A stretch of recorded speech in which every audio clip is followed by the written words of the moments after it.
In this episode, I discuss why I believe everyone has the opportunity to build their own personal empire, but it requires them to avoid the typical retirement planning tools that are given to the masses. I'll share exactly what you should focus on when going down the empire path and contrast that with the typical retirement planning path. I'm Nate. I make sense out of money. This is Dollars and Nonsense. If you follow the herd, you will be slaughtered. All right, everybody, welcome to the show again. I've got an exciting topic to discuss, and it's something I've talked about, for the last few months.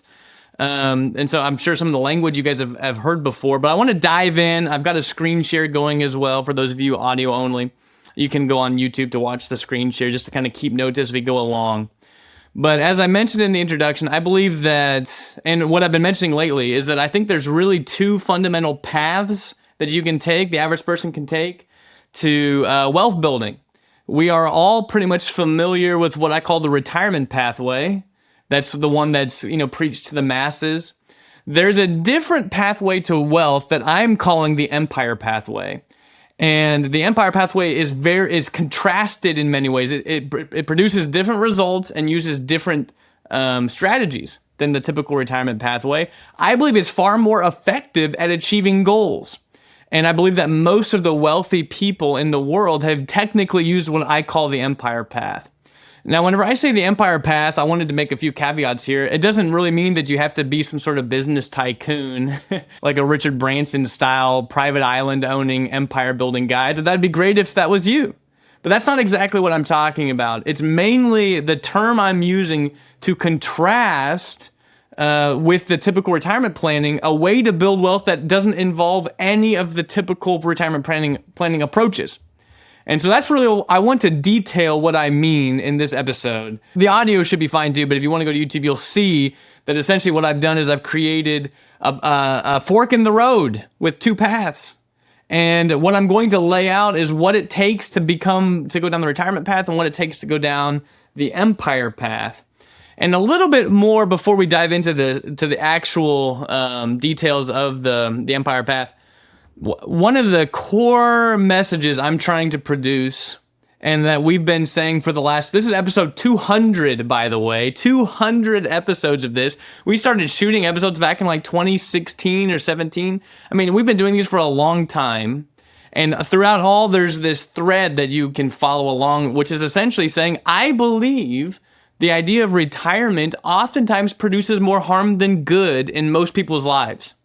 I've always believed it's a fairly selfish endeavor in some ways, not to be offensive. It's just the idea of it I've felt is unbiblical, just in general. Now, I'm not saying the idea of if you do choose to retire, you're being unbiblical per se. I'm just saying the entire idea seems to fly in the face of a lot of what we know about what a successful life looks like whenever you focus on this retirement path. It seems like we've been force-fed this idea of retirement.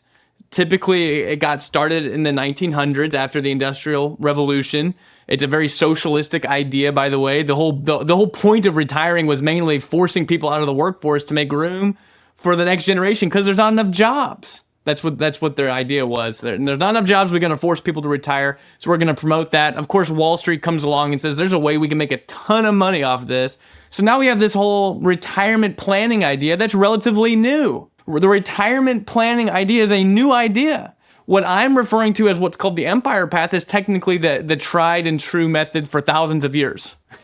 That's actually what that is. The retirement path of just storing up money in these programs and investing in public stocks and things like that, and government-sponsored programs, that's, of course, relatively new. And I believe it comes with a lot of hindrances in general for most people's financial goals. And so I think it's a very fear-based approach. A lot of times people are worried their entire working career, whether they're able to accumulate enough money. And then finally, when they get to their retirement age of like age 65 or something like that, then they realize, well, I don't know if my money's going to last. It actually breeds a lot of fear as opposed to a lot of excitement and hope. And so I believe that it's just fundamentally flawed in a lot of ways, partly by the whole idea of it in general, but then the tools that are used to achieve it, I don't even think are the best to achieve what really they're after. So that is what I'm on a fight against. And I'm calling the other way, the empire way. And the crux of the empire path that I wanted to write down is that at its core, the goal of the empire path is building a life you don't have to retire from. That if you would focus less on retirement and more on building a life you don't have to retire from, you will just be more successful in every endeavor that you take on. And honestly, you'll be able to retire. This is another thing, what I've always said is, if you focus on retiring, you might be able to retire. You might also have a very lousy retirement. If you focus on the empire path, you'll actually certainly be able to retire, and so much more. The other point of this, even that you may have heard me say many times, is that your entire wealth building focus should not be to help you retire one day. It should be to become wealthy, to build wealth, to produce value in the world, which is really the indicator. The more wealth you receive is oftentimes an indicator of how much value you've produced in the world. And so if your goal is to build wealth, wealthy people are the ones who can retire wealthy. So if you focus on one, you'll get both. If you focus on the other one, you'll only get retirement. So let me dive into this. The goal of building a life you don't have to retire from. So what we're focused on here is just simply trying to contrast the paths so that you can get clarity on what you should really be doing if you choose to go down the empire path. A couple things to note right off the start. So we're going to contrast these, and I've actually got kind of a pyramid of hierarchy on either side. And in either on the retirement side and the empire side, I think that there's kind of a hierarchy of things that you should focus on, and you shouldn't really be moving to the higher tiers until the lower tiers have been focused on. So if you think of it like a pyramid, the largest amount of mass is at the bottom of the pyramid, and it gets smaller and smaller as it goes up. So you put more weight on the foundation and less weight at the pinnacle. And that's the idea here, is that the things that we're going to lay at the floor are the things, at the bottom layer, the most important things are at the bottom layer, and they become less and less important the higher you go up. So it's a matter of priority. At the bottom of the hierarchy is where you'll find most of the conventional wealth building tools. So for most people who are focused on going down the retirement path, you'll see that their primary wealth building tools are 401ks, IRAs, mutual funds, very commonplace retirement planning concepts, brokerage accounts. These are the Wall Street programs. These are going to be the bottom, the foundational layer of your success, and of your primary focus is going to be on 401ks, IRAs, and mutual funds. That's the top of the priority list. So the majority of someone's wealth is going to be focused in those types of assets when you go down the retirement path. And so they would say, okay, put as much money as you can into there.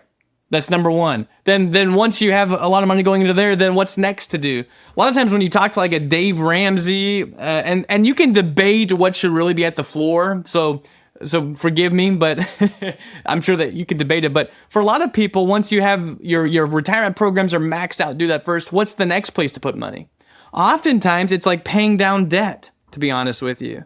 So in the retirement planning focus is like, hey, go ahead and build up wealth and retirement programs. And you may be able to switch these around, like a Dave Ramsey would have pay down debt at the bottom and retirement programs right above it. And you could debate per se which one's going to be the highest priority. But I think that it's fair to put the retirement programs as the highest priority.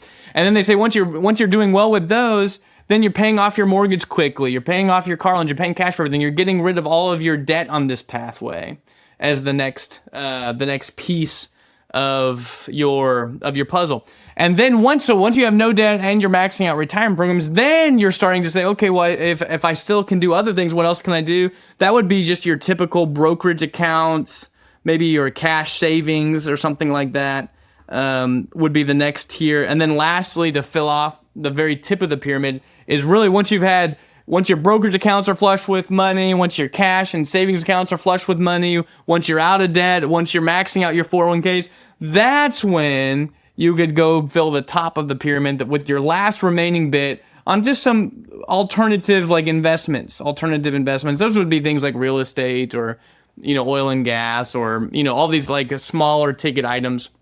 And big ticket items to them, but those smaller priority items, just whatever doesn't fit in the main box. And that is is the typical retirement pathway hierarchy for most people. That's what we kind of adopt when we get going. Is you start off, you get plugged into a job, you start contributing to your 401k, you open up IRAs, you start putting money into those. Once those are on the run, then hey, I've got more money, I'll pay down my mortgage more quickly, I'll pay down debt really fast. Then after that, you go into, well, I'll save some cash up in a checking account, and then finally, maybe I'll go put money to work somewhere else. And the whole point of the retirement path is that it's very passive. It's a very passive approach to money.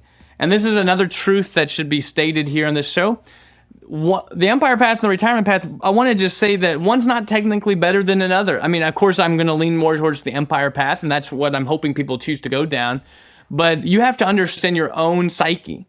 And the Retirement Path works perfectly fine for people who want to be relatively passive in nature.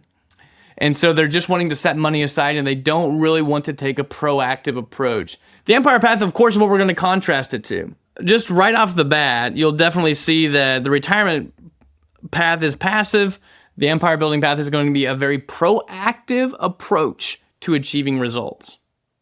So it requires you to take more initiative to achieve things. What I believe should be, if you're going down the Empire Path, which is essentially building a life you don't have to retire from, I mean, that's the fundamental crux of the entire Empire Building Path, then at the bottom of the pyramid, the most important piece of the pyramid is going to be you and your business.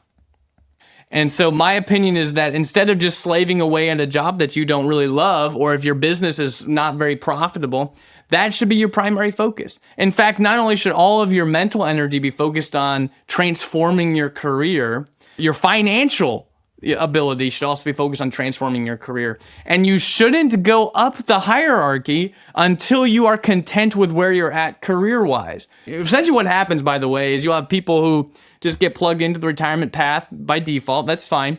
And so they're saving money in these programs that they don't feel like they can touch as their bedrock. And they're kind of stuck in jobs and in career situations that they don't even really love, that they don't have much control over, but they've created a wall in between them and their money. That's one of the biggest issues with retirement planning in general, is there's a wall between you and your money.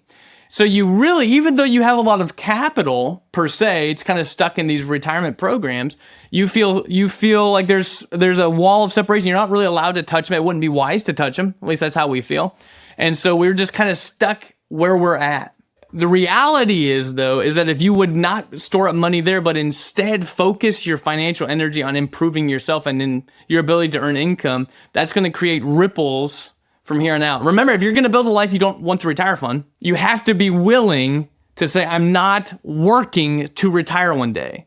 I'm working to produce value to the world. I'm working because it provides fulfillment for me, which means if you and your business are not doing a very good job of that, that's the first thing to change. Whether it's some sort of business training, whether it's some sort of career change, whether it's some sort of business that you want to start or a business you want to improve, no matter what, you and your business are the most important assets. And so if I'm going to speak to entrepreneurs here for just a minute, those of you who own a business, this is an issue that I find that a lot of entrepreneurs get, this like shiny object syndrome, where their business is going well and they're actually enjoying what they're doing, but they think that they should be taking money out of their business to go invest in other things, like maybe passive income style stuff.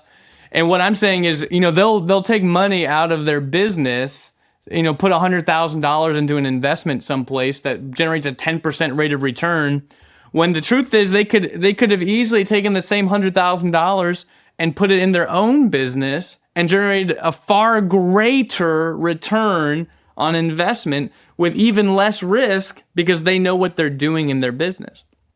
Your ability to build a business should be at the core, at the foundation of your empire building pathway before you start throwing money into anything else. Are you tired of feeling like everyone has their hand in your pocket? At Living Wealth, we believe in challenging the status quo. After all, most of those conventional tools only seem to make someone else rich.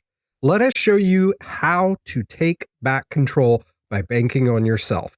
Visit livingwealth.com/escape-the-bank. You'll receive instant access to what we call the beginner's course. This free, in-depth, easy-to-follow course teaches people how to create and profit from infinite banking.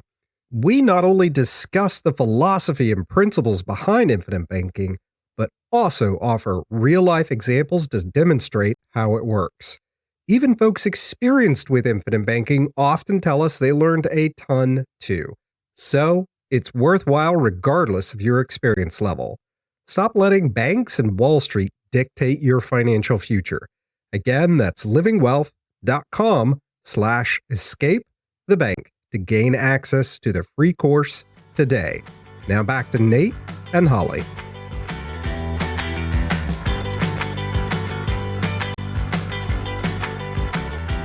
So the next thing to focus on is what I call barbell investments.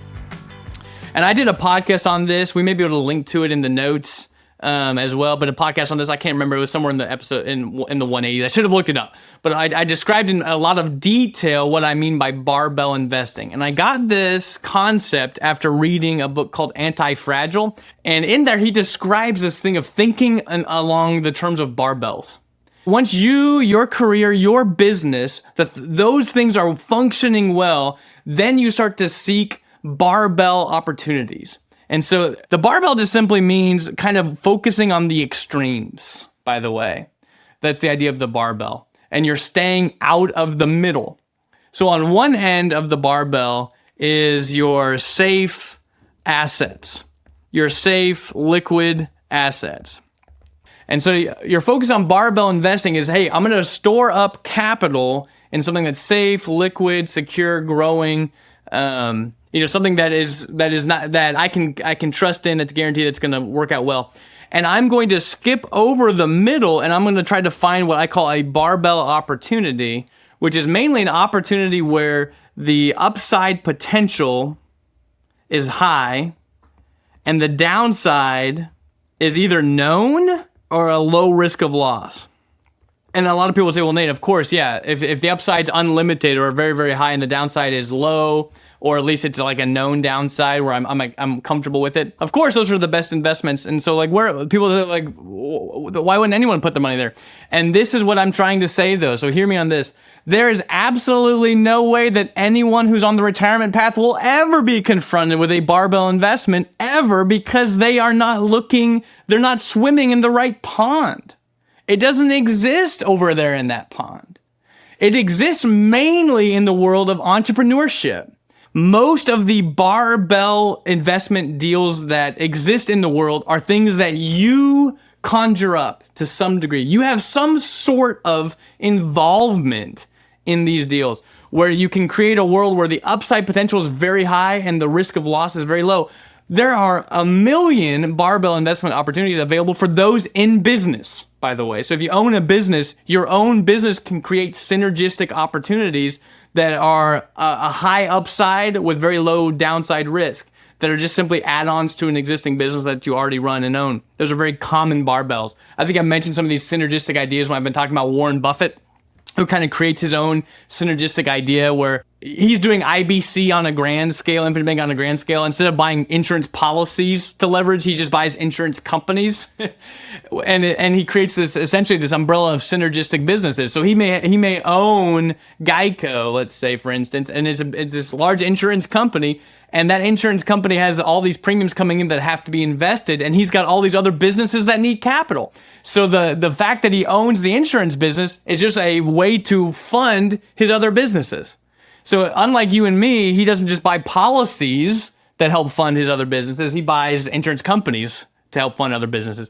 But the idea is to create some sort of synergy. Or it very well could be opening a new business yourself. So you have your career, your business, it's operating well. You're generating money. Your risk of total failure is very low because you and your business operating at a high capacity. Then you go add things on in the barbell side where upside is high and the downside is known or a low risk of loss. And these types of investments oftentimes involve you making a deal with people, like you having partners in the deal, or you building a deal, you conjuring up a deal somehow where there's some sort of negotiation happening involved. You create barbell opportunities, is what I'm trying to say. If you have safe assets that are liquid, you can start focusing on the barbell. And the idea is this: with a barbell investment, most of the time, it's more of a life-changing opportunity. So the idea of a barbell investment is that it can be a life-changing opportunity. And so this is the reality in the barbells: you don't need too many of them. You just need a couple barbell opportunities to come your way for things to get situated really, really well. So you focus heavily on you and your business and the couple of opportunities that if things go well, your entire life will be changed. And you avoid things that are in the middle of the barbell. Most of the things that live inside the middle of the barbell are what I call off-the-shelf investments. And they can be anything from like your typical mutual funds, 401ks, IRAs, those types of things, where they're just very typical, off-the-shelf. Anybody can put money into them. And you could even throw in things like real estate syndications and oil and gas and various other styles of investments where you didn't create anything. You didn't do anything yourself. You just kind of poured some money into somebody else's offerings. What that honestly means, by the way, so like let's use a real estate syndication as an example, which I don't mind putting money into. We're going to talk about the middle in just a second, like when to actually put money into it, of course. But the idea is this. If you talk about like a real estate syndication opportunity, the returns might be fine, but essentially the real estate syndication opportunity is oftentimes a barbell opportunity for the company offering the syndication. So for the actual general partners in a syndication deal, the upside is very high. What's also interesting is for most of them, they don't really have any money of their own in the game, or at least very little money. And so the downside is relatively low for them. So they have this relatively low risk and this potential for high reward. Whereas the idea in the middle of the barbell is that the upside potential is limited in the middle of the barbell. So you're not gonna have some sort of life-changing opportunity. It may work out well, it may not, but you're not gonna make a ton. You might make some money, but not a crazy amount. That's the middle of the barbell. So in other words, if we're using like a real estate syndication as an example, it'd be like, yeah, I could technically lose all my money on this. Like if I give them $100,000 and something crazy happens to the rental market in that area that they bought the property in, and the bank interest rates go up, and suddenly they're having to close it down and sell it at a loss, I could technically lose all the money I put in. It's a possibility. But in reverse of that, the upside potential is not some crazy life-changing potential if it actually works out. So it's a middle of the barbell. There's a place for those. I'm just saying, my own personal life, your ability to earn revenue yourself, hopefully through some sort of entrepreneurial method, that should be settled before you start trying to invest in somebody else's business. Business is where most of the barbell opportunities come. Once you and your business and your ability to earn income are where you want them to be, then you focus on building something, making a deal, finding some partners, getting a team together or something to go try to do something new, that the risk of losing a whole bunch of money is going to be relatively low compared to the fact that if it works, it's life-changing. This is how you build an empire, by the way. You would need you and your business operating at a high level, and then only a couple of barbell opportunities, a couple of essentially businesses that you can get involved with somehow, whether you start them or whether you get a group together or whether you jump in with somebody else to get the barbell investment opportunities operating. Then once that's situated, you move to the barbell investment strategy, where you're mainly focused on things that you can have a direct impact in the results. You have some control over the results. The upside is very high. The downside risk is relatively low compared to the upside potential. If things work out, it can be life-changing. If they don't work out, you lose some money, but it's not that big a deal. Once you have you and your business and your barbell investment opportunities operating at a high capacity, that's when you can start looking for other types of things that would be less proactive and more passive. So these would be things that maybe do produce a more middle of the barbell situations where the income coming from you and your business and the income coming from the barbell investment opportunities that you've taken advantage of, it just needs to be a couple, is way more than you need to live on. So there's just this constant, steady, high amount of income coming in from your own working, but then also from the barbell investments that have taken place. And you can start using that cash flow on those opportunities to parlay them into other cash flow producing assets, maybe that are more middle of the road. Where, hey, if I have $100,000 of passive income coming in from my barbell investment, I could go put it in a real estate syndication because I don't really care anymore about whether I lose the money or not. It's going to come in again next year from my business and my own barbell investment abilities. And so you start producing more passive cash flow focused things, just kind of building up money. I would still be focused more on cash flow though. So the idea would be this, that your passive cash flow exceeds your lifestyle expenses. Your barbell investment is just gravy on top of that. And then you and your business is even gravy on top of that. That would be the goal. And I think you can do this probably like 5 to 10 years if you really get focused. Let's say 10 years. So if you're looking at it on the YouTube, we got like the pyramid model where you and your business at the bottom, the barbell investments are next, passive cash flow investments, and then lastly, you'll focus on things that are more conventional.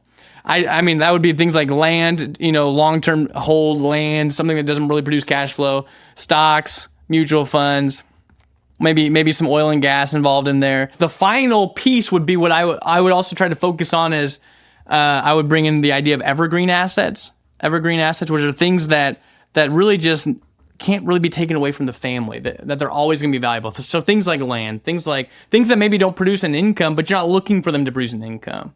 You're looking for them to stay in the family. Maybe it would be a piece of property that you're not really going to try to make a whole bunch of money on, but it'd be like a family retreat center. These would be things that are going to be valuable, that can stay in the family forever. You're not really looking to make passive income from them. You're just looking to hold capital in and appreciate more long-term. Those are really what the retirement plan is focused on from the very beginning, and we're only going to get to there once we've got our other pieces in line accordingly. And this is how I believe you can create. I believe every person can choose to walk down the empire path. It doesn't have to be something crazy, but you can choose to walk down the empire path by forsaking the retirement planning tools and objectives and say, I'm going to try to build a life I don't want to retire from. I don't have to retire from. You can't build a life you don't have to retire from until you get focused on you and your own ability to produce income, doing things that you actually like inside of your business, or maybe by creating a business or choosing a career that you'll always find fulfillment in. Once you get a couple of barbell investment opportunities created by you being involved somehow in some sort of entrepreneurial endeavor, bringing your own passion and energy to it, those were a lot of times where you'll find those in partnership with other people as well. Once you have those two figured out, you're actually going to be set. Like like your personal income, doing things you actually like to do, and the income coming from the barbell investment, that's done. You're in. You've made it. You've achieved the empire. Then you just parlay that income into a more cash flow, hopefully in a more passive, maybe middle of the barbell scope after that. And then after that's set up as well, then you parlay that additional cash flow into potentially doing some other things that are more passive in nature, that aren't really going to be producing income, but that you want to own and that you want to diversify into for various other reasons. And that's what I would believe is a more fulfilling way to live life. That's what I'm going to try to focus on right now. I've got a couple of barbell opportunities that I'm focusing my life on, and I'm not going to go into stuffing money into passive cash flow investments or mutual funds or stocks or long-term hold things. I'm not going to focus on those until the barbell opportunities that I want to create with the people that I know and the partners I have. And on top of that, even my own business, even here at Living Wealth, there's things I want to change and I want to invest in to create a life that I never want to retire from. That's how you know you've won. That's how you know you've won the game. And so if you avoid the typical retirement planning infectious virus to enter your brain, and you don't focus solely on those types of tools that essentially put a wall between you and your money, and that are really only good at helping you retire once you get to your 60s or later, and then they're still fear-based in general, and you start building a life where you have a lot more control of, I believe it'll be way more fulfilling and way more profitable. And honestly, that's why I'm saying you could be 40 years old and hear this, and you could easily have an empire where you and your business are situated properly, where you have a barbell investment opportunity or two that you're involved in, you have some passive cash flow coming in, to where you could technically retire if you wanted to by age 50. You wouldn't need to be waiting until age 60 or 65. You could have created it in a much shorter amount of time by changing your focus and, of course, avoiding locking money up in the various tools. This is why I'm so passionate about the infinite banking concept. And that's why, of course, this show focuses on it, because I believe it is the gateway drug to help people get out of retirement focused stuff into the more fun stuff that I want them to be involved in. And so money has to reside somewhere. Like, your capital has to reside somewhere. I still think that the best first place is in policies to accumulate capital that can help you achieve the empire method. The first thing that should be done is to start accumulating capital. You're going to need some capital to take advantage of deals. You got to start accumulating it somewhere. That's the barbell idea, that you're only going to spend time initially on building capital and safe assets that are liquid, like a policy, and leverage that to take advantage of a handful of deals, maybe one at a time, that have a high up, the upside is high and the downside is low. Once you have a couple of those, you're set. So that's why we're so passionate about IBC in general, not just because the policies are so fantastic, though we love them. It is the best place that we know of to live your life from, especially whenever you understand the idea of the barbell. It's the best, it's the lowest risk, highest return asset that exists in some ways, internally, at least over the last 40 years or so. It would be at the crux of that. The no risk, highest value return per se would be inside of these policies, and you especially whenever you consider the tax advantages and the liquidity, and then you leverage that to go build your empire, and suddenly within 10 years you could actually have a very effective empire. Don't feel like Nate's trying to force people down the empire path, never to retire. That's why I wanted to say at the very beginning, it's fine to go down the retirement path as long as you understand that's the path you want. Essentially, every entrepreneur I've ever spoken with, they don't even like their retirement plans. They're just putting money in because they think they have to be, because that's what everyone else is doing. They're like, well, I got to save money for retirement. And so what I'm trying to bring up is that if you are a very proactive person, which is in general an entrepreneur will be, then going down the retirement path will be grating to you. It'll be like kicking against the goads, to use a biblical expression. It's going to feel like nails on a chalkboard. You're not going to be passionate about it. You're not going to be proactive with it. You're going to suffer from it. But then vice versa, for the people who are very passive with money, who don't want to deal with money, who just want to kind of set it and forget it and work the job, and they're not really that interested in being very proactive, that's fine. You just have to know that about yourself. Because then if I tell you to go to the empire path, it's also going to be like nails on a chalkboard. It's going to be kicking against the goats. I don't want to be so involved with my money. So first off, identify which path makes sense for you, and then choose the right investment opportunities and strategies to help you get there. So I'm not here to say that if you go down the retirement path, you're wrong. You just make sure that it aligns with you. Make sure that it aligns with you. In fact, IBC can help people on the retirement path. Most people are still on that, and IBC is still helping them tremendously. But IBC certainly is more compelling on the empire side of things. So I hope this was helpful, just trying to produce some clarity on what I mean when I say empire is better than retire. And if you change your focus to be what I call more the empire path, you'll be more fulfilled in life, and you'll build a life you don't have to retire from. If that's your fundamental source, I think you're going to be more successful in general. You may be able to retire one day, but you probably won't want to. I hope this was helpful to you guys. Once again, if you are getting a lot of value from these episodes, it would mean the world if you liked, subscribed, rated, reviewed, commented, asked questions, whatever it is from wherever you're consuming the content. It would mean the world to us if you went ahead and did that, because that's the best way to get the news of the podcast out there and be able to receive by more people, thanks to the algorithms that run the world these days. But this has been Dollars and Nonsense. If you follow the herd, you will be slaughtered. Listener, one last thing before you go. Start your journey towards financial security and wealth today. Visit livingwealth.com/escape the bank. Upon completing this course, you'll have all the information that you'll need to see if infinite banking is right for you. Again, go to livingwealth.com/escape the bank.